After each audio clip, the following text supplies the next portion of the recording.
Hi, my name's Dave. I'm an archaeologist from New Zealand. This is the beginning of a video series discussing archaeology and the sort of information that archaeology can provide us. So let's get going. What the hell is archaeology? If you look in a dictionary, the definition will be something like this.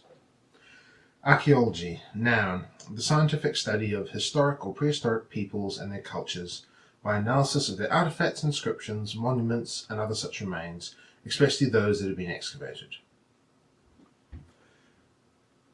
You'll notice there's no mention of dinosaurs here. A common misnomer is that archaeologists study dinosaurs. No, just no. Paleontologists study dinosaurs. Archaeology is part of the wider field of anthropology, and therefore concerned with humans. And last time I checked, humans and dinosaurs did not live together. That's probably a good thing. Okay. Yeah, gotcha. Gotcha, you bastard. Okay. There's another one around here. Where are you? Argent? Okay. There you are. Okay. Die. There you go. Oh, crap. Crap. Die. Oh, thank God. Oh, thank God.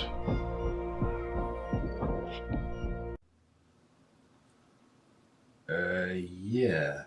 Definitely a good thing. Quite a few movies would suggest we spend our time finding ruined temples and unleashing ancient evil upon the world. And that hardly ever happens. When I was an archaeology student, in my very first lecture, the lecturer said archaeology is the science of rubbish. And there's a lot of truth to that. Archaeology is a materialistic discipline. We gain insight into the past by studying the physical remains left behind by people in the past. It's also a holistic discipline, meaning that we pull methods, information, and equipment from other disciplines to help us get a better picture of people's lives in the past. We pretty much nick anything that's not nailed down. For example, archaeologists make use of historical documents, ethnographic studies, modern surveying, and remote sensing equipment, aerial photography, and digital 3D modeling software. Written histories tend to focus on politics and war. And what percentage of society are politicians and generals? Also, written history inevitably has some kind of inbuilt bias. History is written by the victors. It's an old adage with a lot of truth to it. And the exceptions inevitably demonize said victors. Think of the Viking raids, for example, where the historians in question were monks whose monasteries were being attacked by said Vikings. Archaeology lacks those biases. I'm not saying archaeology is completely unbiased. That would be ridiculously naive. But by studying the actual physical remains, we can bypass the historical narratives of places and events and look at the actual physical evidence, albeit through the filter of hundreds, sometimes thousands of years. Archaeology can and does study remains left by ordinary people, rather than your politicians or generals, allowing us to gain insight into the lives that historical accounts frequently do not provide.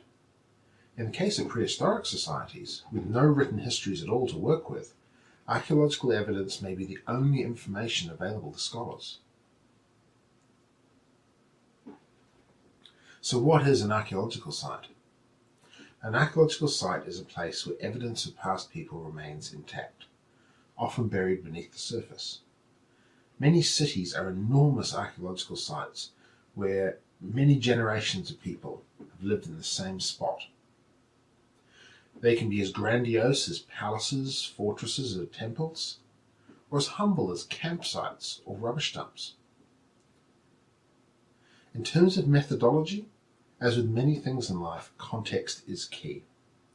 Archaeological methodologies will vary greatly, depending on the country involved, the education and training of the director, if it's an academic or a commercial project, even depending on who's funding the project.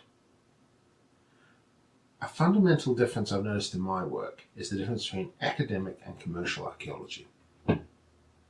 Whereas academics investigate sites and landscapes to answer research questions and publish articles and books, commercial archaeologists are often working with a tight environment of salvage or rescue archaeology. There's different terms used around the world, but it's essentially documenting and recording whenever archaeological remains may be present on a property prior to its commercial development, at which point the archaeological remains are either completely destroyed or sealed over by that development. Academics tend to work in a targeted way, taking their time and going to great lengths to extract detailed information from a relatively small area, while commercial archaeologists are working to strict time frames and budgets and doing what they can to get the best data set possible within those limitations. Archaeology has many subdisciplines. For example, landscape archaeology looks at how people in the past used the land around them, looking at different archaeological sites, how they were used in relation to one another, rather than focusing on the artifacts and features of a single site. I'll go into the subdisciplines in detail at a later date, if you like.